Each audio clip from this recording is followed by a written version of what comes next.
Hello বন্ধুরা, সবাই কেমন আছো? আশা করি ভালো আছো। আমিও ভালো আছি। পিঙ্কু সামন্ত চ্যানেলে সবাইকে স্বাগত জানিয়ে আমি আবার একটা নতুন মুখরোচক নাস্তা নিয়ে চলে এলাম। তো ছোট বড় সবাইরে কিন্তু এই নাস্তাটা খুবই পছন্দ হবে। হ্যাঁ, নাস্তাটা কিন্তু অবশ্যই হেলদি। তো দেখুন আমি নাস্তাটা কিভাবে বানাচ্ছি। তো মুগকলাইগুলো আমি সারা রাত ধরে ভিজিয়ে রেখেছিলাম, খুব সুন্দরভাবে ভিজে গেছে। তো ওইগুলোকে আমি মিক্সিতে পেস্ট করে নিলাম। তো দেখুন আমার মিক্সিতে কিন্তু পেস্ট করা হয়ে গেছে।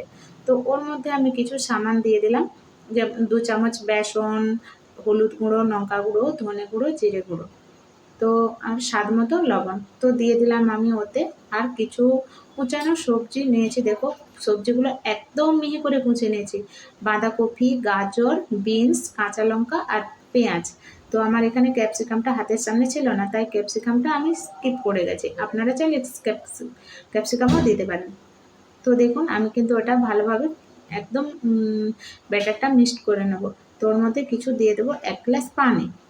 তো পানিটা দিয়ে আমি ভালোভাবে মিক্স করে নিলাম। তো দেখতে থাকুন অবশ্য বন্ধুরা নাস্তাটা কেমন বানাচ্ছি। তো হ্যাঁ, একদম কিন্তু ভিডিওটা স্কিপ করবে না, অবশ্যই পুরো ভিডিওটা দেখবেন। আর যদি ভালো লাগে একটা লাইক কমেন্ট শেয়ার করে দেবেন। আর যারা নতুন আছে অবশ্যই চ্যানেলটা সাবস্ক্রাইব করে বেল আইকনটা চালু করে দেবেন, যাতে পরবর্তী ভিডিও আপনার চ্যানেলে পৌঁছে যায়, সবার প্রথমে চলে যাবে পুরো ভিডিওটা। তো হ্যাঁ দেখুন আমার কিন্তু ব্যাটারটা পুরো রেডি হয়ে গেছে। ব্যাটারটা দেখুন আমি কিন্তু একদম পাতলাও করি না আর একদম গাঢ়ও করি না, মিডিয়াম রেখেছি। তো দেখুন আমি প্রথমে তাওয়ায় দিয়ে দিলাম। তো এটা কিন্তু একদম কম তেলের মধ্যে একদম ভাজা হয়ে যায়। তো দেখুন একটা ভাজা হতে থাক, ততক্ষণ আপনার সাথে গল্প করি। আপনারা কে কোথা থেকে দেখছেন অবশ্যই কিন্তু কমেন্ট করে জানাবেন। কমেন্ট করতে ভুলবেন না কিন্তু। আর নাস্তাটা কেমন হয়েছে অবশ্যই জানাবেন। আর বাড়িতে একবার হলেও বানিয়ে ট্রাই করে দেখবেন। ছোট বড় সবারই আশা করি খুব পছন্দের হবে এই নাস্তাটা। আটা ময়দা ছাড়া কিন্তু মুগ কলাইয়ের একদম এটা কিন্তু খুব সুন্দর নাস্তা। তো দেখুন আমি আবার নাস্তাটা কিন্তু বানিয়ে একদম রেডি করে ফেলেছি। তো দেখুন আমার একটা একটা হতে থাকছে। আর আপনারা কে কোথা থেকে দেখছেন অবশ্যই কমেন্ট করে জানাবেন। তো দেখুন আমার কিন্তু একটুও তাওতে লেগে নেই। তো আমি আবার একটু একটা জিনিস এর মধ্যে একটু নতুন কিছু অ্যাড করে দেখলাম যে জিনিসটা কেমন লাগে। তো আমি ওর মধ্যে একটা ডিম ফাটিয়ে দিলাম। তো ডিম দিয়ে অর্ধেকটা বানাবো। দেখো একটাই ডিম নিয়েছি। তো ডিমটা ফাটিয়ে আবার অর্ধেকটাতে ডিম দিয়ে বানিয়ে খেয়ে দেখলাম, কিন্তু সত্যি দুটো খুবই অসাধারণ।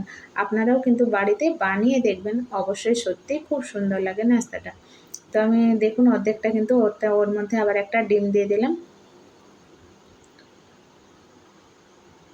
তো ডিম দিয়ে আমি বানিয়ে ট্রাই করে দেখলাম। আপনারা চাইলে আরও কিছু আপনার মন পছন্দ কিন্তু অ্যাড করতে পারেন। তবে হ্যাঁ, আটা ময়দার থেকে কিন্তু এই মুগ কলাইয়ের রেসিপিটা কিন্তু সত্যি খুবই সুন্দর এই নাস্তাটা। আমার তো খুবই, আমার ছেলেও খুব পছন্দ করেছে, যে বলছে ও আবার বানিয়ে দিতে। কিন্তু সত্যিই নাস্তাটা খুব অসাধারণ লেগেছে। আমি বানিয়েছিলাম আগে, তো আমি তো ভিডিও সেরকম দিতে পারতাম না। তো আমি ভাবলাম একটা ভিডিও করে ছাড়ি। তো বন্ধুরা কেমন হয়েছে ভিডিওটা অবশ্যই কিন্তু বলবেন। তো দেখুন গল্প করতে করতে এটাও কিন্তু আমার ভাজা হয়ে গেছে। তো আমি একে একে ভেজে নিচ্ছি। আমি একদম এটা কিন্তু মিডিয়াম সাইজের বানাচ্ছি, আপনারা আপনাদের মন পছন্দ সাইজে বানিয়ে নিতে পারেন।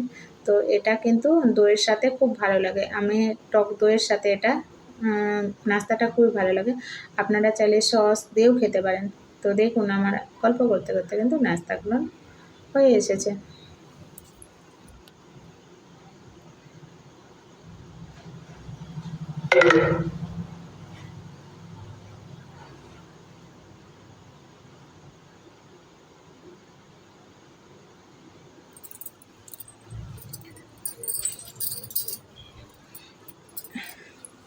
তো দেখুন আমি এটা কিন্তু ডিম দিয়ে বানাচ্ছি, আর আগেরগুলো কিন্তু ডিম দিয়ে না, এটা হচ্ছে ডিম দিয়ে বানাচ্ছি।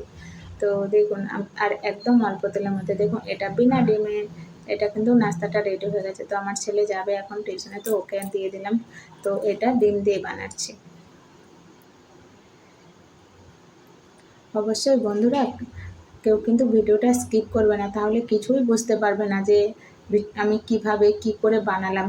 স্কিপ না করে ভিডিওটা অবশ্যই একটু কষ্ট করে দেখবেন ভিডিওটা।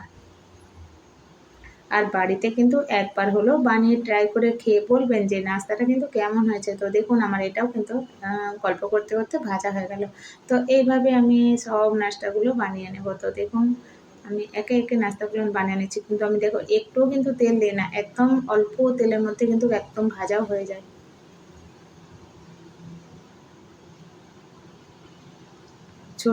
ছোট বাচ্চারা অনেকে কিন্তু সবজি খেতে পছন্দ করে না, কিন্তু এর মধ্যে যদি সবজিগুলো অ্যাড করে দিই, কিন্তু বাচ্চারা কেউ বুঝতেও পারবে না, সবাই কিন্তু খেয়ে নেবে।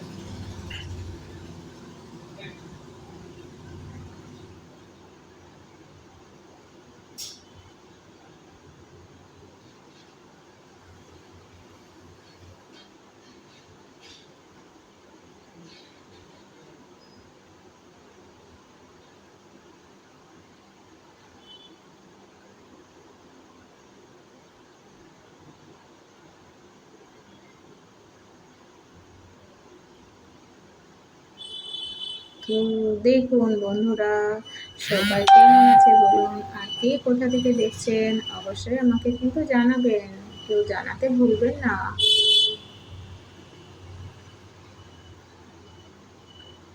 আর একদম কিন্তু একটু টাইম নিয়ে বানাবেন, গ্যাস কমে কিন্তু গ্যাস বাড়িয়ে ভাজা করলে কি হয়, তাড়াতাড়ি হয়তো উপর নিচ চুঁয়ে যাবে, কিন্তু ভিতরটা ভালো করে টানবে না, যেহেতু এটা মুগ ডালের তো সেই জন্য।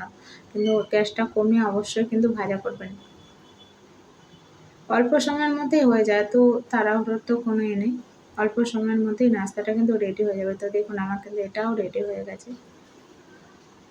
তো আমার ছেলে খাবে, ওকে খেতে দেবো। তো দেখুন আমার কিন্তু একে একে করেছে, তো আমার নাস্তাগুলো কিন্তু সব রেডি হয়ে গেল।